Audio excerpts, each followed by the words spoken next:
Pop,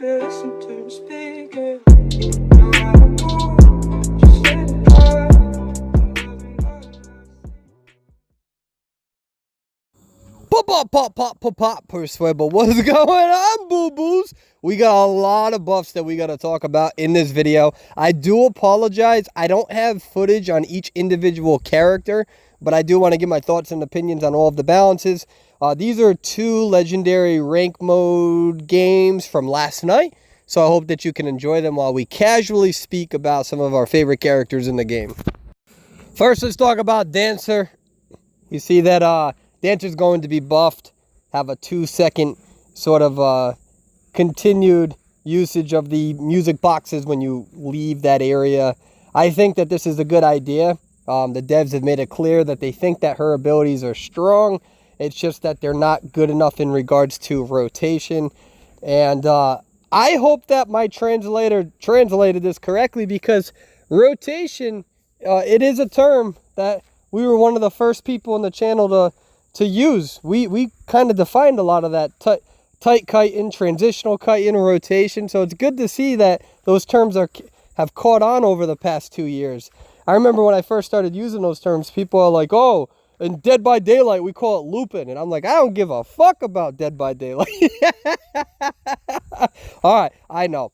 That was aggressive. All right, let's move back. I think that this is a good addition for the Dancer mains out there. Right now, Dancer is still heavily countered, particularly in those tight kiting situations. So this is supposed to really help with that transitional kiting and rotation. And I think it's a good thing. What I really like about what the devs are doing is that they're paying attention again to these survivors that they have spent a lot of time trying to address. And then they don't just move on and say, oh, fuck it. You know, they're really taking time to look at all these characters, revisiting the characters, looking at the data that some of you resent, and saying, all right, there's still more that we can do. And I appreciate that. Regardless of opinion on balance and whether you agree with everything that the devs are doing, and again, you know me, I don't agree with everything that they're doing. I do appreciate the fact that they're spending this much time and effort and particular attention to detail in regards to trying to elevate all of these survivors on the same par. I think this is going to be a really good thing for Dancer. And yeah, the next thing just coincides with everything that the devs have been saying for a very long time, and that is that the rescue potential of survivors has really been difficult, especially after the mechanic nerf that took place a long time ago.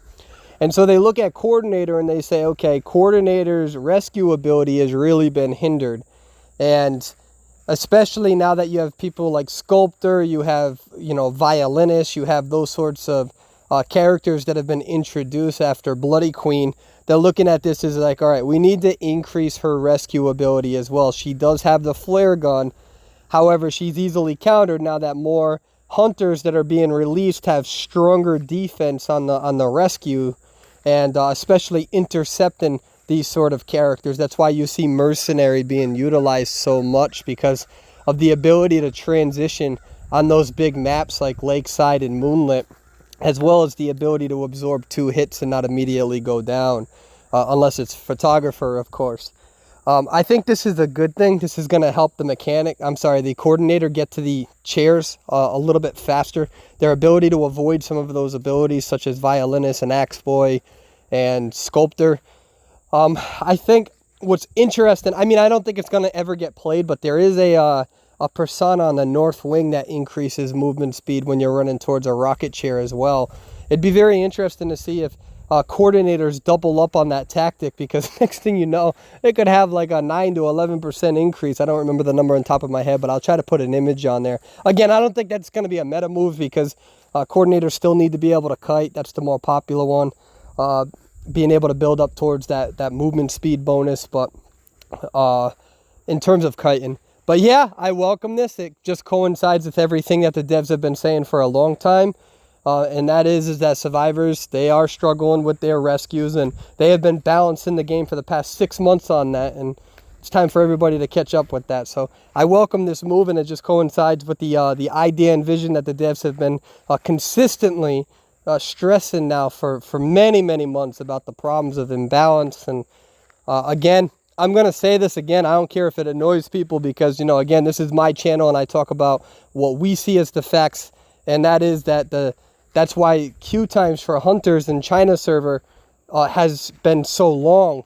After the mechanic nerf, a lot of players, they were tired of losing as survivor again. And so what they did is they jumped over to hunter's side, and there was a huge issue with hunter queue times to the point where the devs had to explain what was going on. Because people actually thought the game was broken or something was going on, and they're like, no, just everybody jumped ship to hunter's side, at least on their server. And one of the reasons was because rescues are getting harder and harder, or were harder and harder, especially with all of these new hunters that have better defense against the chair. Typically, you only really saw Feasta have those tentacles, and there are other strategies that you could do for that counterplay. But now you have Violinist, you have Axe Boy adjustment, you have Sculptor, so it's time to bring some of these characters on par with that, and I think it's a good addition. Next up, we have Entomologist. There's a lot going on with Entomologist, and I remember when she was first released, there were actually a lot of top tiers who were saying she's broken, she's going to be the meta. And I'm like, I don't think that's going to be the case. You got to give us some time, and she's been relatively underwhelming in my opinion, and I'm glad that they're making some changes, especially the her external trait scent. One of the biggest kiting strategies that you can use is like a mind's eye, etc., is that if I hop a window, right, and I go behind a wall, right, different areas of the map this works on, I pretend like I go left and then I juke right. All right, it's a strategy where you can really throw off a Bloody Queen and make her put her mirrors down in bad spots, right? So it's a good kiting strategy. It can kick you, it can bite you in the ass, by the way, because if they decide to tunnel you on one side that you juke back towards, the hunter can kick your ass. So it is a high tier strategy that has an incredible risk, but an incredible reward. And you can't really do that with Entomologists.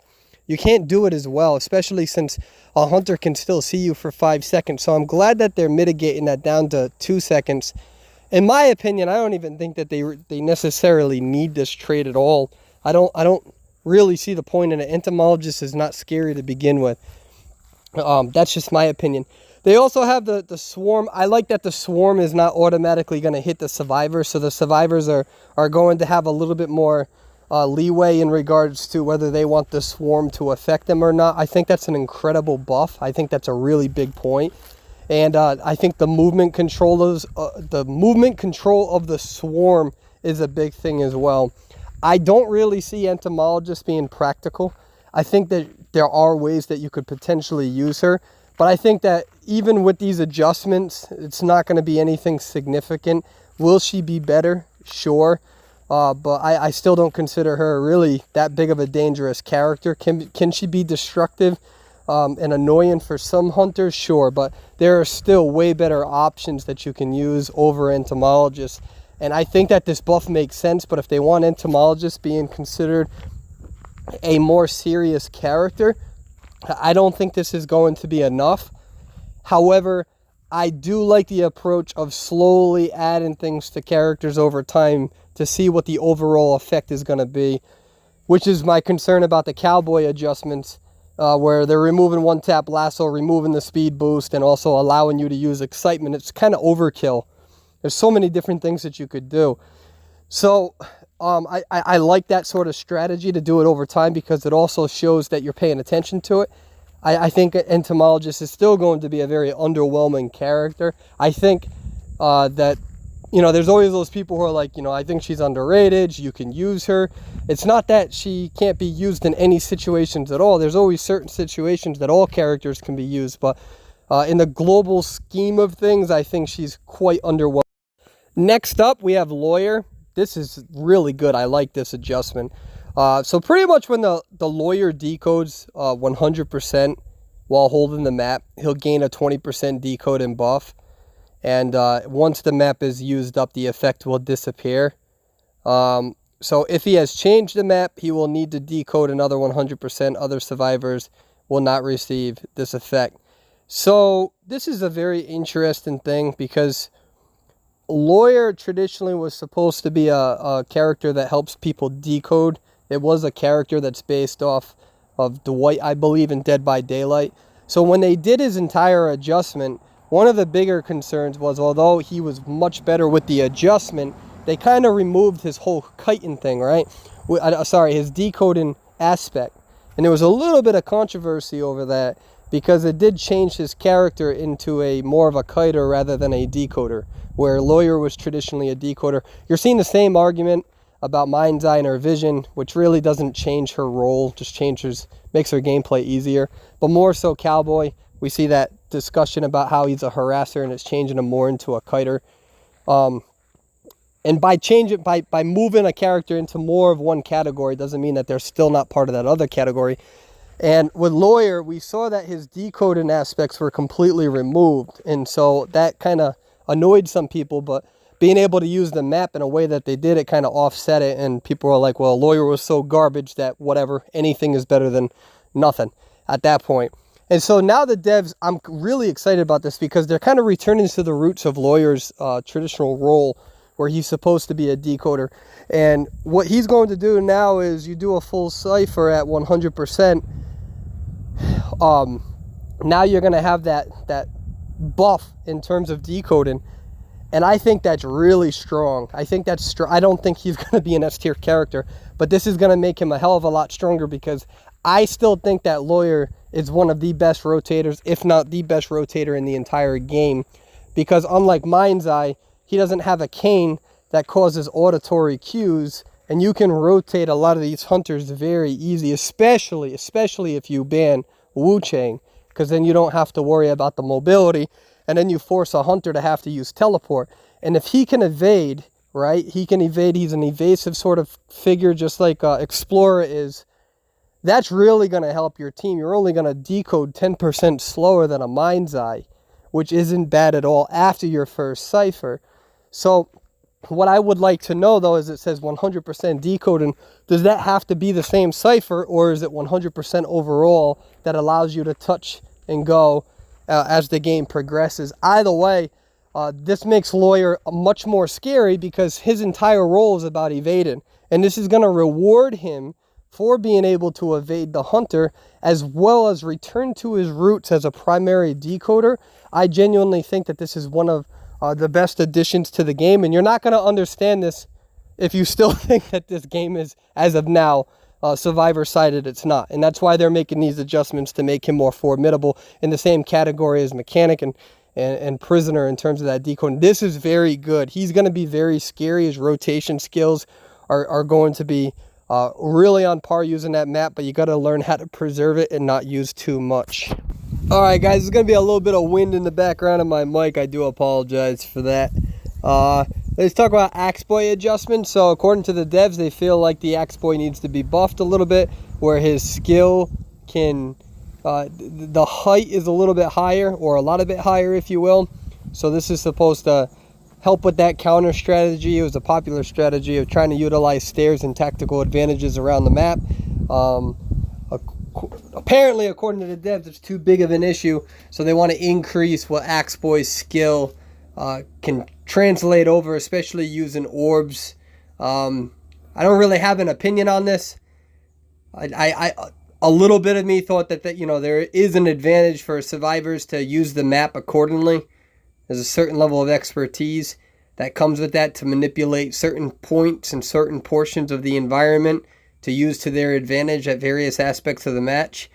But it seems like it's too big of an advantage, and so that's where they're going to change this up a little bit. I don't really have an opinion of it. I don't really care for it. I'm not really passionate about this one.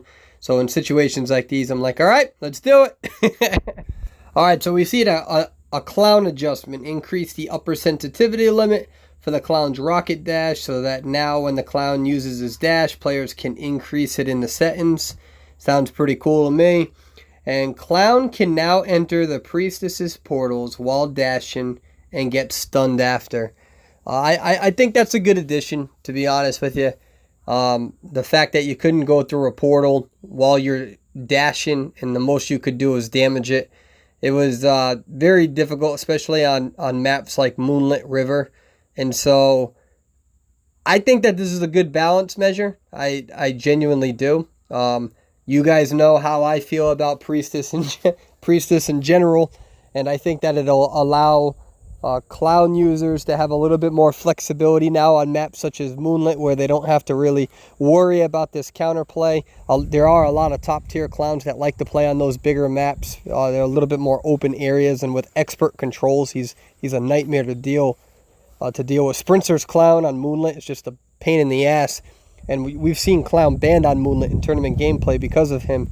So with that being said, now you don't have to worry about that priestess's portal, because now you can focus on possibly a different character to ban. So this actually has a really big tactical advantage for clowns now, and it really opens up the level of, all right, now I don't got to worry about a priestess as much anymore. I'm going to worry about a different survivor, because if she does portal, it's not like it's I'm fucked sort of move anymore, and I welcome that. And then the last character that we're going to talk about is the Sculptor Adjustment.